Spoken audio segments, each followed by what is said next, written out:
नमस्कार दोस्तों, हम आपके लिए बहुत सारे सवाल लाए हैं। सवाल कह रहा है द्विघाती बहुपद 6x² - 3 - 7x के मूलों को ज्ञात कीजिए तथा मूलों एवं गुणांकों के बीच में संबंध का सत्यापन कीजिए।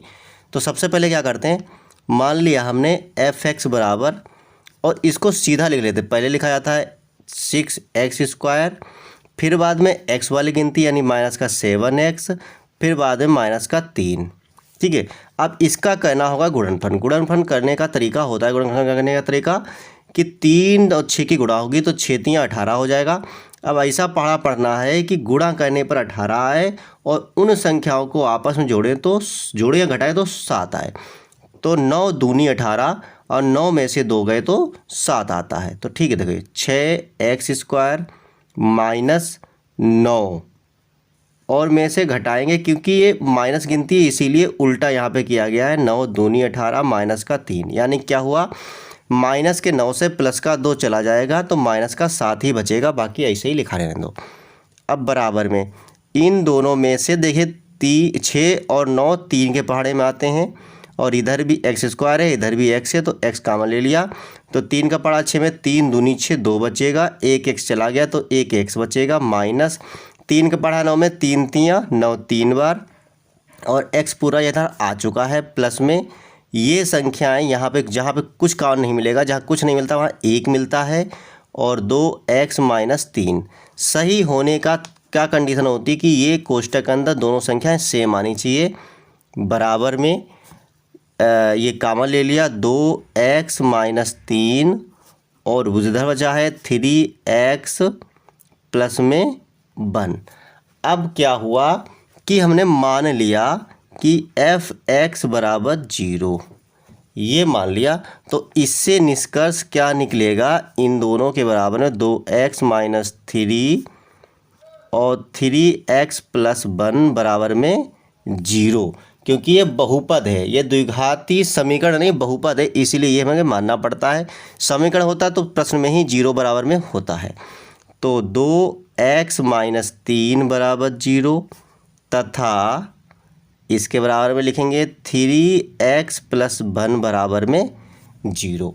अब क्या होगा, 2x बराबर, ये -3 इधर आएगा तो +3 हो जाएगा, तथा इसके लिए क्या होगा 3x, और ये +1 इधर आएगा तो माइनस हो जाएगा। यानी कि कोई भी संख्या बराबर के उधर जाती है तो चिन्ह बदल जाते हैं, यानी प्लस का माइनस हो जाता है। अब x बराबर 3 है और ये 2 बटे में जाएंगे, तथा x बराबर, ये माइनस का 1 पहले से ही है और ये 3 बटे में जाएंगे। तो क्या हो जाएगा, अतः, अब ये उत्तर नहीं है, अतः 6x² - 3 - 7x के मूल 3/2 तथा -1/3 हैं। ये देखिए हमारे क्या हो गए, मूल निकल आए। अब क्या है, मूलों का संबंध का सत्यापन करना है। तो संबंध का सत्यापन, संबंध का सत्यापन, अब संबंध का सत्यापन करेंगे। तो सबसे पहले इन मूलों को आपस में जोड़ेंगे। तो लिखा जाता है मूलों का योगफल। मूलों का योगफल क्या है, होता है, इनको जोड़ा जाएगा, यानी कि 3/2 प्लस माइनस संख्या इसीलिए 1/3। अब क्या होगा इसका होगा ये 3/2 और प्लस माइनस माइनस 1/3। अब देखिए यहाँ पे 2 है, यहाँ 3, इसलिए तीसरी गुणा करनी पड़ेगी। बराबर 3 तियाँ 9, फिर माइनस बीच में लगा है, 2 1 2 और 2 तियाँ 6, और 9 में से 2 गया तो 7 बचेगा प्लस का, और बटे में 6 बचा। ये हमारा आया नॉर्मल तरीके से। ठीक है, अब सूत्र के द्वारा देखेंगे तो समीकरण हम यहाँ पे लिख लेते हैं 6x² - 3 - 7x, यानी ये बहुपद है।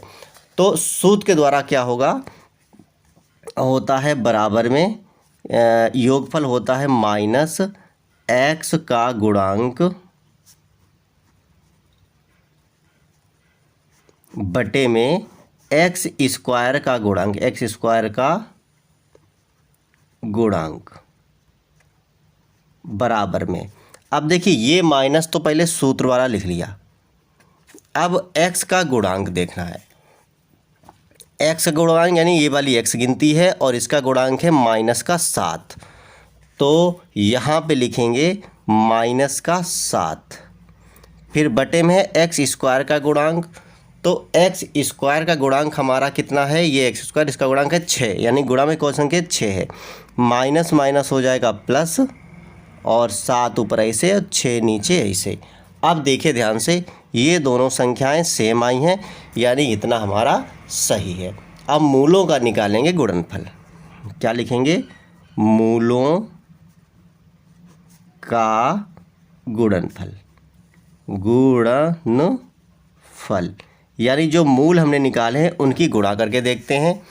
तो मूल हमारे 2/3 और माइनस का 1/3 है, सॉरी 3/2, तो 3/2 गुणा में माइनस का 1/3, तो बराबर में क्या आएगा, 3 × 3 और 3 दूनी 6, और ये माइनस ऐसे ही लगा दो। ठीक है, अब सूत्र के द्वारा देख लो। सूत्र के द्वारा क्या होता है, होता है अचर पद, अचर पद ये होता है मूलों का गुणनफल का सूत्र, और बटे में एक्स स्क्वायर का गुणांक। ठीक है, ये सूत्र होता है। अब बराबर में अचर पद मतलब होती है जिसमें एक्स स्क्वायर और एक्स ना हो, यानी एक्स स्क्वायर और एक्स ना हो तो माइनस का 3 है, तो माइनस का हमने 3 लिख दिया, बटे में एक्स स्क्वायर का गुणांक, एक्स स्क्वायर का गुणांक ये एक्स स्क्वायर है, इसका गुणांक यानी 6 है साथ में, तो 6 आ गया। अब देखिए ये भी और ये भी मैच कर गया, तो ये ही हमारा आंसर हो गया, सत्यापन भी हो गया। तो कैसा लगा सवाल, अच्छा लगा हो तो लाइक शेयर कमेंट करें, फिर मिलते हैं अगले वीडियो में।